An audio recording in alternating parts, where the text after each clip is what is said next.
Hey there, we are just getting started with homeschooling right now, and I don't know if maybe you've started or maybe you're about to start, but when I sit and think about getting ready for the homeschool year, I've realized there's just so many things to do.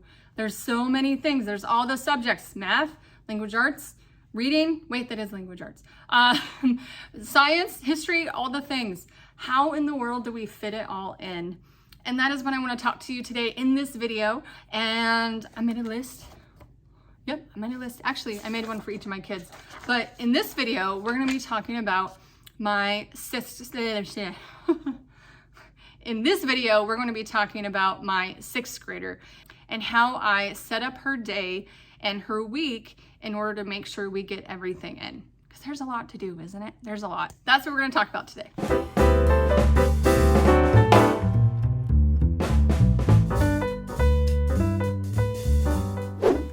Welcome to Joyful Noise Learning. Hey, if we haven't met yet, hi, I'm Ashley, and I love to chat about Charlotte Mason inspired homeschool, biblically based curriculum, and affordable curriculum, homeschool, and affordable resources. And I'm so glad you're here. Okay, so back to our regularly scheduled topic. We're talking about a sixth grader and how do we organize their week. So I made a list, obviously. I think I make a new checklist for my kids every year, but I think they're a lot of fun. I tried to personalize it a little bit and just make them nice and fun. So my daughter loves foxes. Let me know if your child loves foxes too. She has foxes all over her room. It's cute. I do want to say that a checklist is not bad. I do know that my kids are more important than the checklist, but I'm just those type of people that needs to know what is coming. Otherwise, nothing gets done. And it just takes a little bit of stress off of me if I get all this out of my brain and I put it into a paper and it's visual there, where me and my kids are all visual too. So I like making visual pieces that I can post and that they can see and then they can visually check off. So it helps us get through our day for sure. The other neat thing about my daughter is as she's moving into middle school, I'm gonna start giving her a little bit more independence in her keeping track of her things. I got her a special planner this year, and I'm hoping that she will be using this to keep track and to learn to manage herself and move a little bit away from me managing her and telling her what to do, but I want to make sure she is managing herself and she has safe opportunities to be able to practice that. Before I get into what's exactly on this checklist, I want to teach you how I figured this out and how we're going to do this, so that way maybe you can try this with your kiddos. But one thing I needed to think of was, what are all the things that she needs to get done? So I had to think of all the things she needed to get done, and I made just a big master list and just wrote all those things down.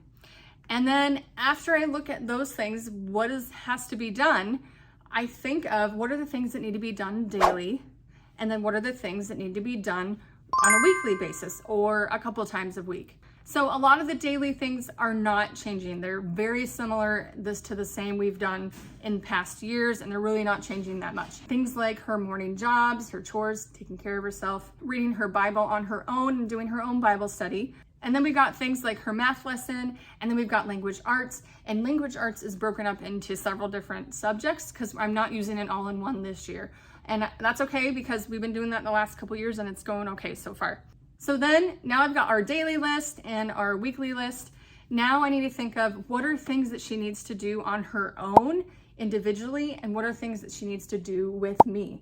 And really, frankly, as I went down this list and looked at it, most of it she is doing on her own. And that's great.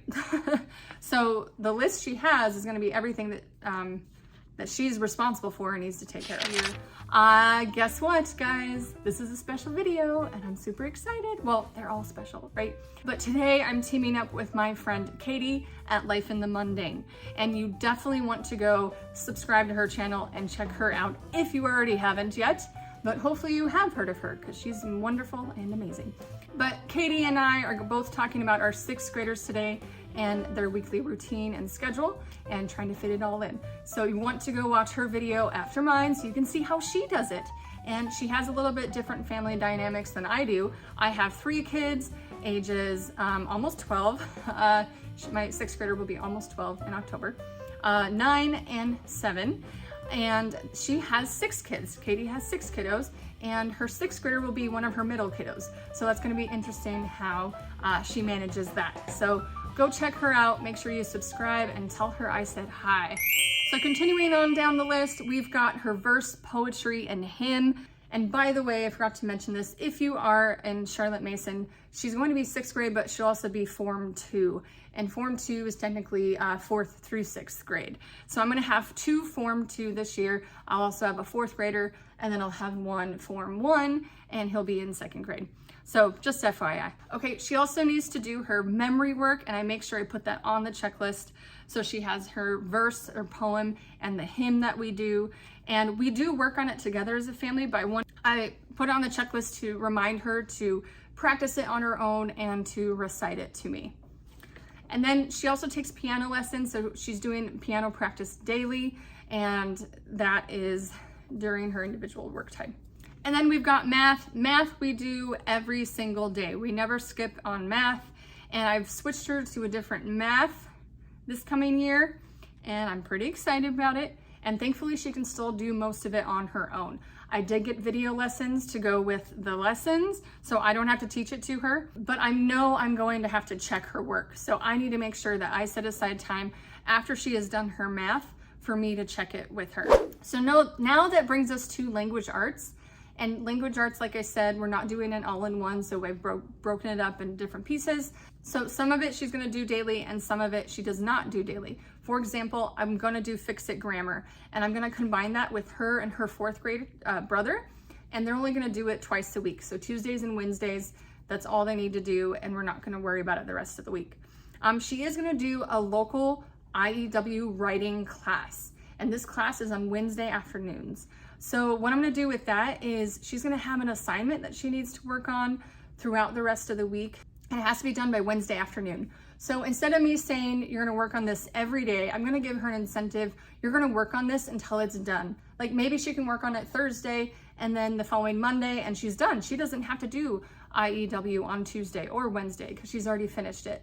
But if she gets to Tuesday and it's not done, she needs to keep working on it. And if she gets to Wednesday, the day of the class, and it's not done, she needs to still work on it, hopefully, and finish it before class starts. So that's how I'm gonna do that for her. So it's up to her. If she wants more free time, she's going to have to put extra work into finishing that and getting that done as soon as she can. But if she procrastinates, then she's not gonna get that extra free time. So I'm hoping that that encourages her with her time management. And then spelling is another big part of language arts. I know she'll probably be working on spelling in her IEW class with editing her work, but I still want her to get some good spelling practice. So she's gonna be doing rod and staff spelling. She's gonna continue with that, and that will be just the same as she did last year. She's gonna do section A on Monday, section B on Tuesday, section C on Wednesday, and a test on Thursday. So that way by Friday, she can have a nice break. And then we have a couple things that are gonna be daily throughout the week, and things like exercising or walking the dogs. So I wanna make sure she gets some movement in because a lot of her hobbies are things where she sits around a lot. So thankfully we just got a new dog and she's been loving taking care of it. So part of her weekly checklist is to make sure, or part of her daily checklist is to take that dog on a walk, or she can do some other form of exercise like riding her bike or doing an exercise video on YouTube. It'll be her choice as long as she does that once a day. And then we come to reading. My kids know that we do reading every single day after lunch for our quiet time. So she's gonna have her history reader, probably from her IEW writing class, or she's gonna have a reader that she chooses to read on her own. And she's gonna have to do that each day. And then on Tuesdays, just once a week, she's gonna work on her book of centuries, and that's where she fills in her book of centuries the people or the events that she is reading about in her history reader. So next, my daughter is involved in American Heritage Girls. It's kind of like Girl Scouts. She has some projects that she normally does for these, so I want to make sure that she keeps track of the days that she works on that American Heritage Girls project.